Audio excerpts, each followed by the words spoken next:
identification methods. So these are the basically technologies that we are currently using. We're also aiming for getting renewable resources within the energy and trying to sustain our natural resources for now, so that this is the biggest sustainability activity that we can do for the mining industry, because it's for the future generation to also use them.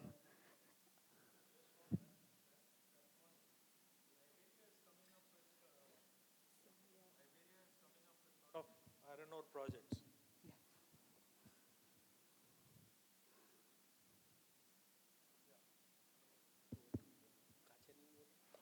Liberia is expanding severely in terms of iron ore mining, and some of the big companies are already there, ArcelorMittal, Vedanta, and all. So they have a deficit energy, in the country for port, for transport of iron ore, and all. So clients like that, we are advising them to go for renewable generation of their own, especially for the mining. And it's a phased approach where they can take initially a portion of 25% of the energy requirement and then going upwards. These are typically suited to the mining clients which are in remote areas like Liberia, where the power infrastructure is not good. So that is addition in terms of renewable energy contribution to mining industry.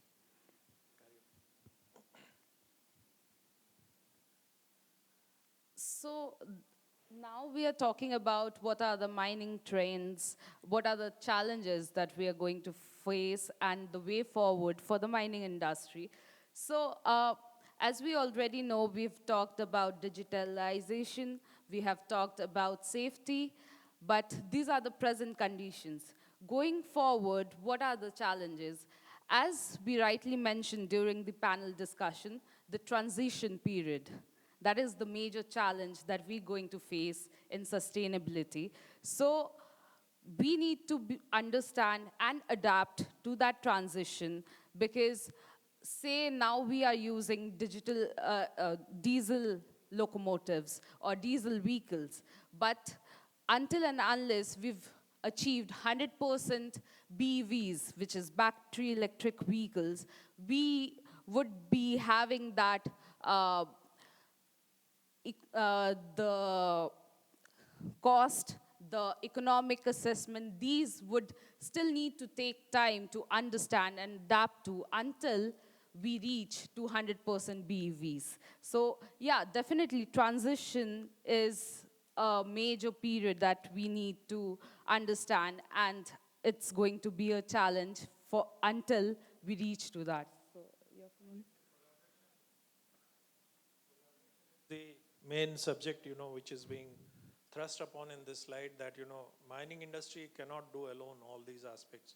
They have to collaborate with, likewise, the material processing companies, the logistic companies, the battery manufacturing companies, and the entire value chain. So that remains the key for this trend going forward and the challenges.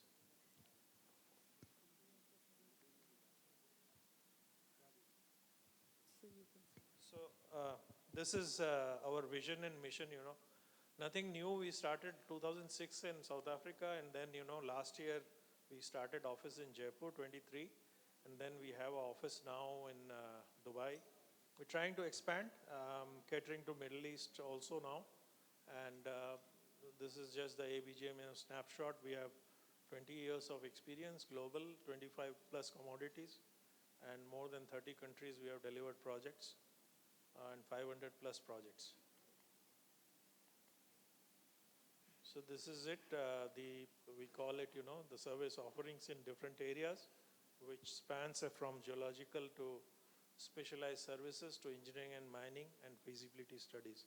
So they complete, the value chain of mining is covered in this. Why ABGM is, some of the soft points, and some are the coming from the current challenges which the industry is facing. Nothing new, but we have a strong understanding of the value chain of the mining. So we merge the economics part of the mine with the offering of our services. That is the crux of it.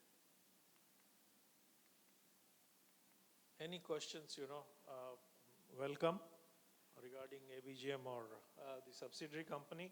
I just would like to touch, Anshul has left because, he was not feeling well here. He is from Master Drilling Group in South Africa. They specialize in shaft boring machine and raise boring machine, which is excavation without blasting. So any questions?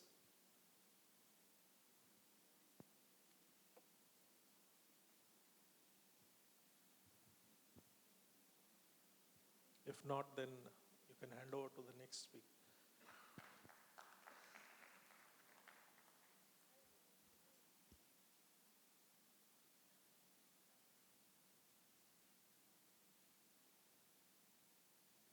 Hello. Thank you so much, Kamal sir. Thank you so much, Kulit. So here we are coming to the end of this event.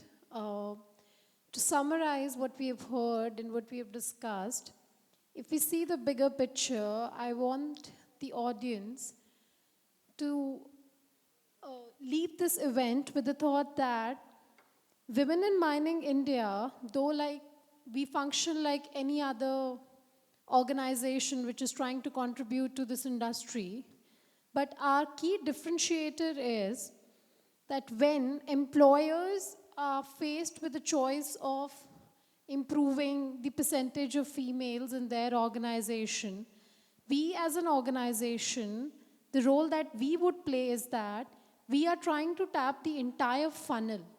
And by tapping the entire funnel, I mean is that we want more and more women to join this industry. And here, Women in Mining India will play a key role by partnering with academic institutions and going back. We're trying to go back. We're trying to go back to the academic institutes. We're trying to go back to the academics because that is where exactly we implant the thought. That is where exactly we make each and every woman aware that mining industry is not something different from an IT industry or a banking sector or a finance industry. So that is where Women in Mining India will play a key role in making women aware about this sector as a lucrative sector. Based on the experiences all of the women have had here, I mean, I'm sure everybody has worked across globe. This isn't something which is very particular to just Indian mining industry. I'll be very honest, based on my experience and on observation and based on the conversations I've had with women in this room, the scenario is such in different markets as well. The scenario is quite similar outside India as well.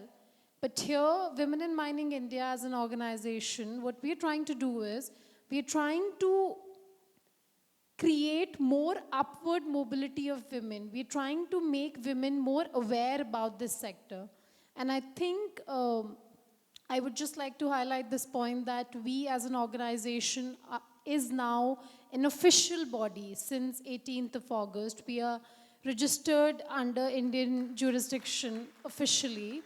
And after this, we hope that our activities would create more momentum. We would try to give more structure to our vision. We would try to create more activities.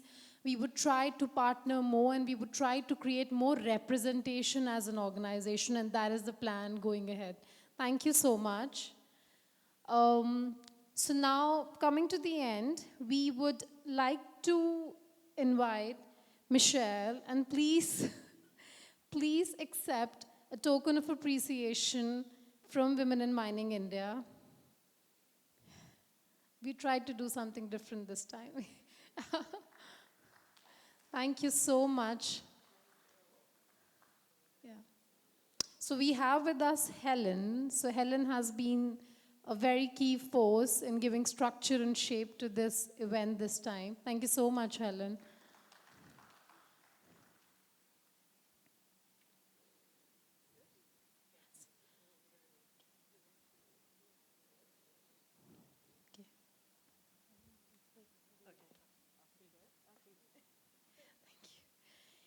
Okay, so now I would like to invite on stage Mr. U. Kumar, sir. I think he's left.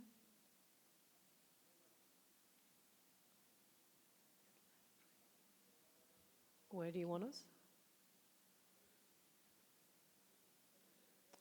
Yeah, I think we do not have Mr. U. Kumar sir in the audience. Okay. Now we would like to invite Alok Parti sir. Please. Please accept a token of appreciation for being a constant support. Thank you so much.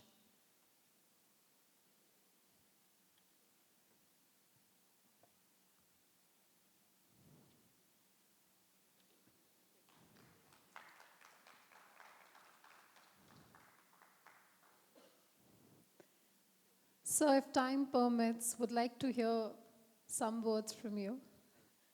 Yeah, from you.